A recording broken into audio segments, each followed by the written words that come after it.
जी कहते हैं जगत का पेख ना पेखा, धनी का नाम ना लेखा। जो स्वयं आ रहा गोदी में उसका जिक्र भी नहीं, और शंकर भगवान के नंबर बने या ऐसे ही बन रहे हैं इनके नंबर सबके।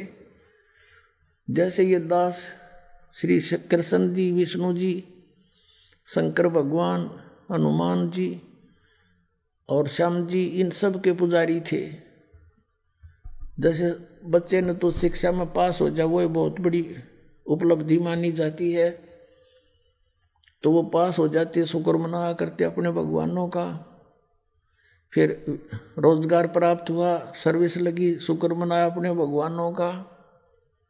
संतान में हुई, उस शुक्र मनाया इन्हीं भगवानों का।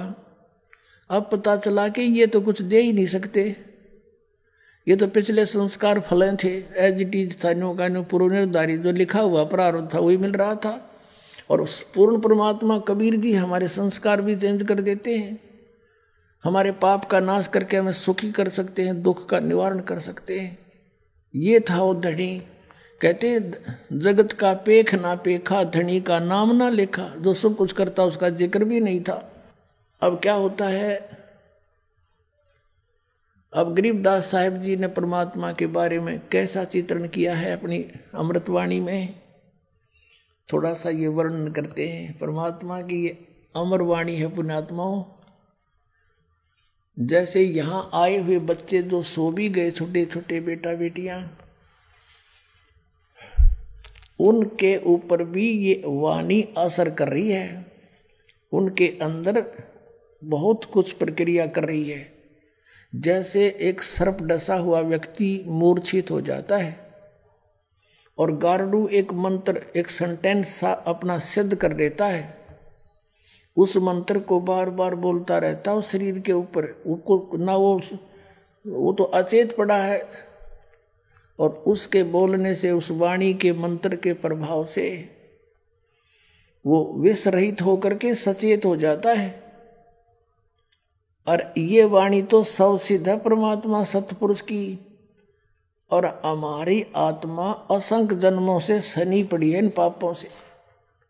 प्रारब्ध के पाप भी बिना गिनती के हैं, और इस वाणी के रह रहकर पाठ और सुनने और सुनाने से, करने से, ये आप किसी का ना भी समझ माती पशु पक्षी चींटियों पर भी असर करेगी, और इन बच्चों पर जो इन पर और शीघ्र करेगी, क्योंकि ये मनुष्य जीवन प्राप्त है। और ये जितने भी पशु पक्षी हैं, जीव जंतु, पेड़ पौधे, घास फूस, ये सभी जीव हैं, ये अपना कर्म भोग रहे हैं। इनके ऊपर भी परमात्मा की यह अमर कथा असर करेगी। इनको शीघ्र अब मनुष्य जीवन मिलना शुरू हो जाएगा। और कलयुग में जहाँ जहाँ इस मालिक की वाणी का प्रचार इब तक ढूंढा ठा होगा परमात्मा, क्योंकि मोबाइल बनवा दिए दाता ने, इसी चिप बनवा दी, इसमें 40 घंटों का सत्संग अमरवाणी आ जाती है। और जहाँ भी कोई बच्चा, जैसे यहाँ देखता है दास कोई बेलदारी कर रहा है अपना, यहाँ कोई सेवा करने आ रहे हैं, मोबाइल चल रहा है, काम कर रहे हैं। खेतों में भी अपने जेब में मोबाइल चल रहा है और काम कर रहे हैं, वाणी वहाँ भी चल रहे हैं, सुन रहे हैं, मंत्र चल रहे हैं। तो जहाँ जहाँ ये वाणी फैलेगी उन सब का उद्धार होगा, इस सत्कर मान लेना, और मनुष्य जीवन प्राप्त होगा। आधे से ज़्यादा संस्कार इनके खत्म हो जाएंगे उनके भी, और तुरंत मानव शरीर प्राप्त कराना शुरू कर देगा। क्योंकि हम सभी उस परमात्मा के बच्चे हैं, और उस परमात्मा ने सभी के ऊपर रहम है, सभी के उद्धार की चिंता है। किसकी किस प्रकार होगी, किसकी किस प्रकार होगी, वो सब अब परमात्मा ने सारे फार्मूले लगा देने हैं। क्योंकि अब ये वो मोक्ष समय आ गया जो परमात्मा का।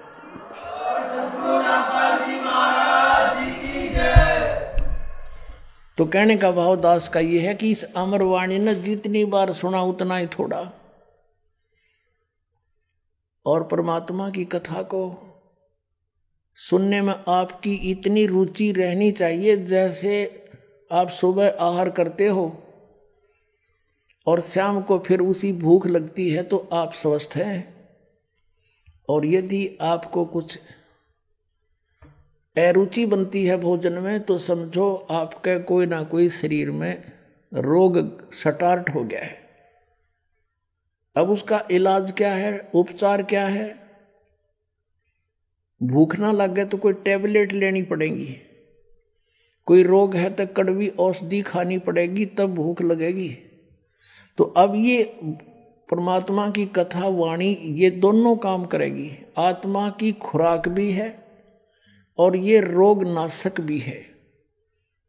इसमें जिस व्यक्ति को ये अरुचि होती है कि ये तो कई बार सुन ली, तो समझो उसका कोई पाप कर्म जोर देगा।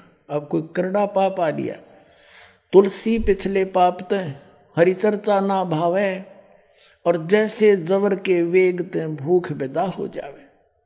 किसी व्यक्ति को मलेरिया जबर हो गया हो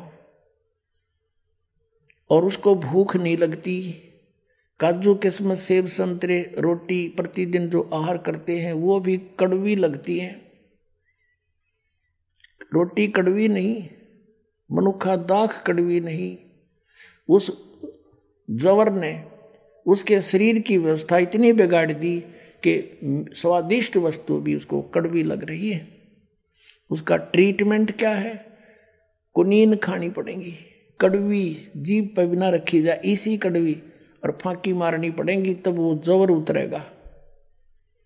और जबर उतरेगा तो भूख फिर स्टार्ट होएगी, और फिर ऐसी भूख लगेगी, बुखार उतरने के बाद इतनी गजब की भूख लग गया करे, घर के भी नो क्या करें, घनी रोटी ना खावा कदे फिर बीमार हो जा। तो पुण्यात्माओं, प्रथम बार जो सत्संग सुनता है उसने अरुचि सी बनती है, कदे सुना नहीं, कबीर भगवान बताओ, हमने तो ये कदे सुना नहीं। तो ये उसका जबर है, मलेरिया हो रहा उसका। और कुछ एक ना वो भी चर्चा अच्छी ना लगती भगवान की, रागनी कितनी सुन ले, फिल्मी गाने तो रात में भी सुने जा, और ये ना अच्छी लगती, तो उसके पाप कर्म के कारण उसकी आत्मा मूर्छित हो रही है। वह ग्रस्त है उस जवर से, पाप के जवर से, और पाप कटेंगे इस अमृत की वाणी, अमृत वाणी के ट्रीटमेंट से। और फिर वो व्यक्ति हिम्मत सी करके ये वचन सुन ले भगवान के सत्संग के, ये फांकी मार ले, और 5-4 सत्संग ना चाहते हुए भी सुन दे। जैसे ये गोलियां कोई खाकर, बट्टी जो खाकर राजी है कोई, पर हंगासा करके खानी पड़ती है, और फिर रंग लाती है, बुखार उतार देती है। बुखार उतरते फिर वो रोटी इतनी स्वादिष्ट लगती है कि सूखी खा जा, सब्जी की भी आवश्यकता नहीं। अपने आत्माओं, ये दास देखता है गांव गांव में, घर घर में जा करके दास ने परमात्मा के ये अमृत वचन सुनाए। पहले तो परिवार का एक सदस्य किसी के कहने से दास के पास आया, फिर पाठ रखवाया। घर जाते थे तो घर वाले उनके सारे नो कड़वे कड़वे देखा करते, यू कौन आ गया, यू क्या करेंगे फंड हमारे घर पे। और जब सुने थे सत्संग 3 दिन सामने बैठ कर ना सुने थे, तो अम्मा ही लाया करते छत पे, सुन इनने भी सुनना दिया। वो अपना बैठ कर कितना न कितना जरूर सुनते, कोने में, कमरे में, बाहर भीतरे। तो ये तो इसे वचन है, उसकी उतार देंगे बुखार को। अगले दिन तो वो सत्संग सुनने के लिए सामने बैठ जाते थे। और फिर वही व्यक्ति जो सुनना भी पसंद नहीं करे थे, 100-100 किलोमीटर जाकर सत्संग सुनने आया करते, वह भूख जागी उनके, वह पाप कट गए, वह बुखार उतर गया पाप कर्मों का। इस वाणी में इतनी प्रबल शक्ति है, भगवान की वाणी है, कबीर भगवान की गॉड गिवन है, गरीबदास जी को दी उन्होंने, आगे लिखवाई, भगवान का दिया हुआ ये वो मंत्रित